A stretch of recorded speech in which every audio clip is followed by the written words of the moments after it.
The Bait by Anton Chekhov. It was a dark autumn night.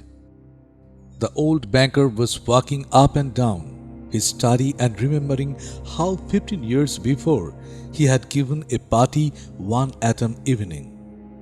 There had been many clever men there, and there had been interesting conversations. Among other things, they had talked of capital punishment. The majority of the guests, among whom were many journalists and intellectual men, disapproved of the death penalty. They considered that form of punishment out of death immoral and unsuitable for Christian states. In the opinion of some of them, the death penalty ought to be replaced everywhere by imprisonment for life. "I don't agree with you," said their host, the banker. "I have not tried either the death penalty or imprisonment for life. But if one may judge a priori, the death penalty is more moral and more human than imprisonment for life. Capital punishment kills a man at once, but lifelong imprisonment kills him slowly. Which executioner is more humane? He will kill you in a few minutes, or he who drags the life out of you in the course of many years? Both are equally immoral," observed one of the guests, "for they both have the same object, to take away life. The state is not God. It has not the right to take away what it cannot restore when it wants to." Among the guests were a young lawyer, a young man of 25.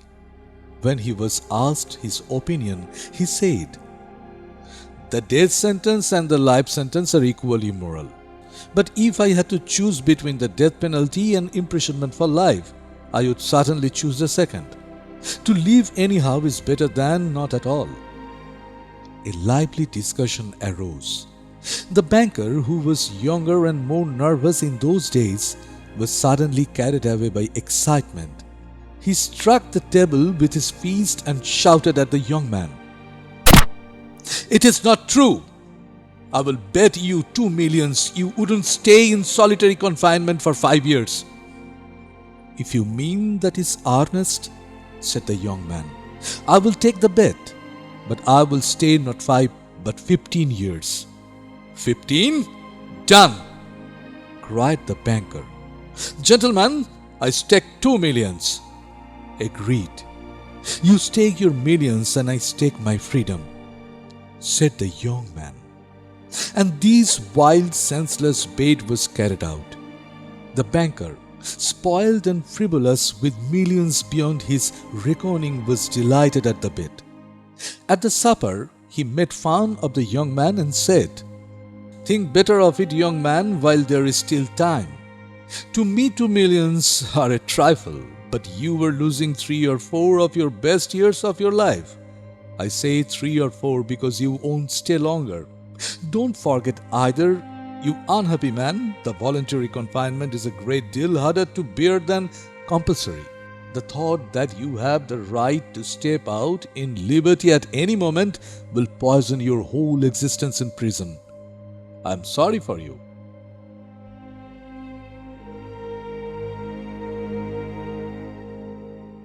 And now the banker, walking to and fro, remembered all this and asked himself, what was the object of that bet? What is the good of the man's losing 15 years of his life and my throwing away 2 millions? Can it prove that the death penalty is better or worse than imprisonment for life? No, it was all nonsensical and meaningless. On my part it was the caprice of pampered man, and on his part simple greed for money." Then he remembered that followed that evening. It was decided that the young man should spend the years of his captivity under the strictest supervision in one of the lodge in the banker's garden. It was agreed that for 15 years he should not be free to cross the threshold of the lodge, to see human beings, to hear the human voice, or to receive letters and newspapers. He was allowed to have a musical instrument and books. and was allowed to write letters, to drink wine and to smoke. By the terms of the agreement, the only relations he could have with the outer world were by a little window made purposely for that object. He might have anything he wanted: books, music, wine, and so on, in any quantity he desired by writing an order, but could only receive them through the window. The agreement provided for every detail and every trifle that would make his imprisonment strictly solitary, and bound the young man to stay there exactly 15 years, beginning from 12 o'clock of November 14, 1870, and ending at 12 o'clock of November 14, 1885. The slightest attempt on his part to break the conditions, if only 2 minutes before the end, released the banker from the obligation to pay him 2 millions. For the first year of his confinement, as far as one could judge from his brief notes, the prisoner suffered severely from loneliness and depression. The sounds of piano could be heard continually day and night from his lodge. He refused wine and tobacco. Wine, he wrote, excites the desires, and the desires are the worst foes of the prisoner. And besides, nothing could be more dreary than drinking good wine and seeing no one. And tobacco spoiled the air of his room. In the first year, the books he sent for were principally of a light character, novels with a complicated love plot, sensational and fantastic stories, and so on. In the second year, the piano was silent in the lodge, and the prisoner asked only for the classics. In the fifth year, music was audible again, and the prisoner asked for wine. Those who watched from through the window said that all the years he spent doing nothing but eating and drinking and lying on the bed, frequently yawning and angrily talking to himself. He did not read books. Sometimes at night he would sit down to write. He would spend hours writing, and in the morning tear up all that he had written. More than once he could be heard crying. In the second half of the sixth year, the prisoner began jealously studying languages, philosophy, and history. He threw himself eagerly into these studies, so much so that the banker had enough to do to get him the books he ordered. In the course of 4 years, some 600 volumes were procured at his request. It was during this period that the banker received the following letter from his prisoner. My dear jailer, I write you these lines in 6 languages. Show them to people who know the languages. Let them read them. If they find no one mistake, I implore you to fire a shot in the garden. That shot will show me that my efforts have not been thrown away. The geniuses of all ages and of all lands speak different languages, but the same flame burns in all them.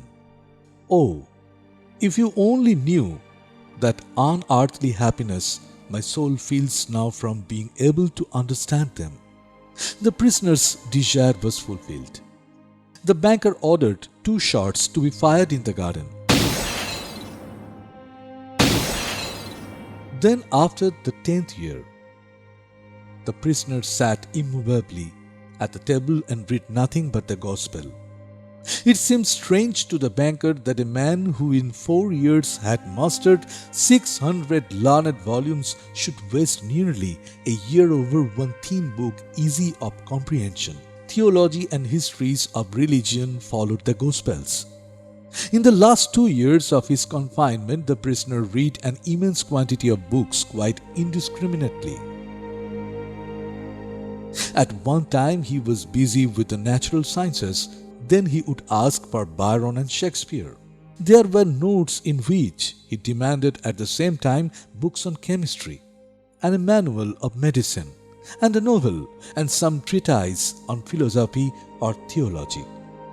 His reading suggested a man swimming in the sea among the wreckage of his ship and trying to save his life by greedily clutching first at one spar, then at another. The old banker remembered all this and thought, tomorrow at 12 o'clock he will regain his freedom. By our agreement, I ought to pay him 2 millions. If I do pay him, it is all over with me. I shall be utterly ruined. 15 years before, his millions had been beyond his reckoning. Now he was afraid to ask himself which were greater, his debts or his assets. Desperate gambling on stock exchange, wild speculation and excitability which he could not get over even in advancing years had by degrees led to the decline of his fortune, and the proud, fearless, self-confident millionaire had become a banker of middling rank, trembling at every rise and fall in his investments. Cursed fate, muttered the old man, clutching his hands in despair. Why did not the man die? He is only 40 now. He will take my last penny from me. He will marry, will enjoy life, will gamble on exchange, while I shall look at him with envy like a beggar, and hear from him every day the same sentence, I am indebted to you for the happiness of my life. Let me help you. No, it is too much. The one means of being saved from bankruptcy and disgrace is the death of that man. It struck 3 o'clock. The banker listened. Everyone was asleep in the house, and nothing could be heard outside but the rustling of the chill trees. Trying to make no noise, he took from a fireproof safe the key of the door which had not been opened for 15 years, put on his overcoat, and went out of the house. It was dark and cold in the garden. Rain was falling. A damp cutting wind was racing about the garden, howling and giving the trees no rest. The banker strained his eyes, but could see neither the earth nor the white statues, nor the lodge nor the trees. Going to the spot where the lodge stood, he twice called the watchman. No answer followed. Evidently the watchman had sought shelter from the weather, and was now asleep somewhere either in the kitchen or in the greenhouse. If I had the pluck to carry out my intention, thought the old man, suspicion would fall first upon the watchman. He felt in the darkness for the steps and the door, and went into the entry of the lodge. Then he groped his way into a little passage and lighted a match. There was not a soul there. There was a bedstead with no bedding on it, and in the corner there was a dark cast iron stove. The seals of the door leading to the prisoners' rooms were intact. When the match went out, the old man, trembling with emotion, peeped through the little window. A candle was burning dimly in the prisoner's room. He was sitting at the table. Nothing could be seen but his back, the hair on his head, and his hands. Open books were lying on the table, on the 2 easy chairs, and on the carpet near the table. 5 minutes passed and the prisoner did not once stir. 15 years' imprisonment had taught him to sit still. The banker tapped at the window with his finger, and the prisoner made no movement whatever in response.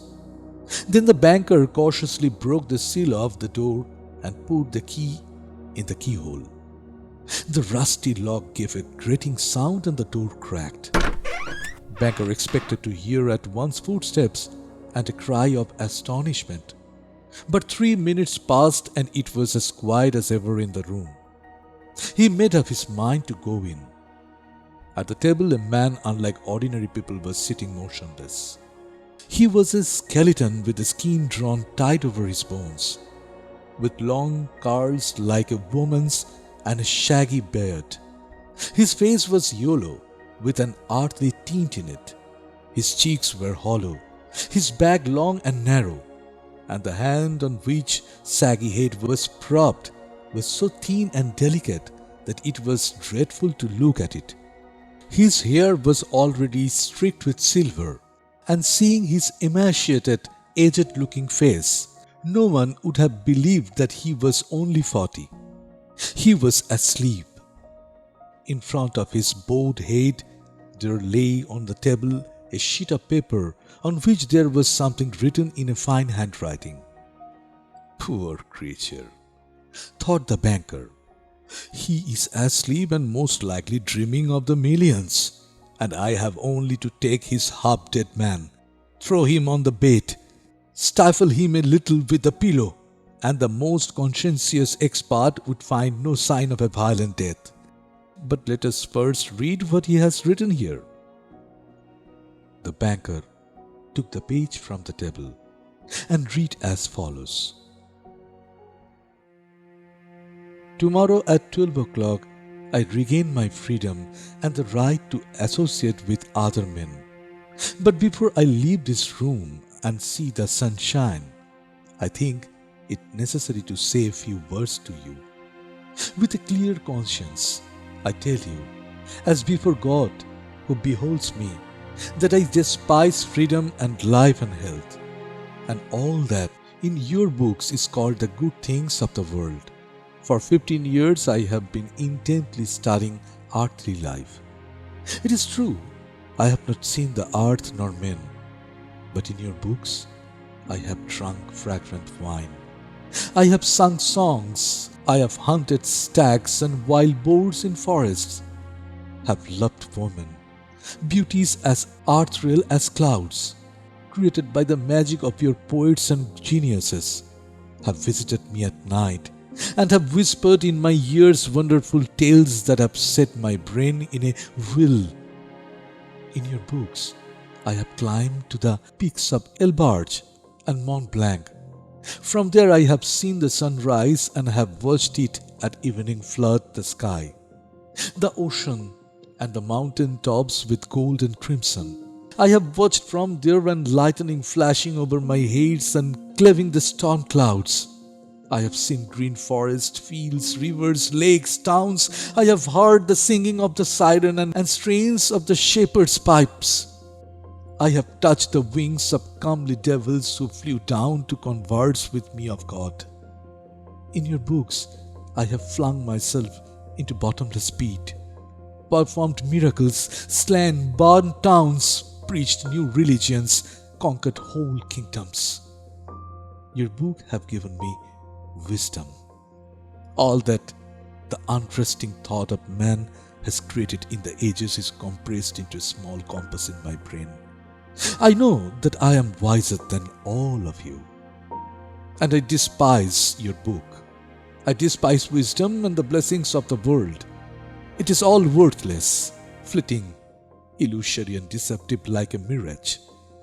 You may be proud, wise and fine, but death will wipe you off the face of the earth as though you were no more than mice burrowing under the floor. And your posterity, your history, your immortal geniuses will burn or freeze together with the earthly globe.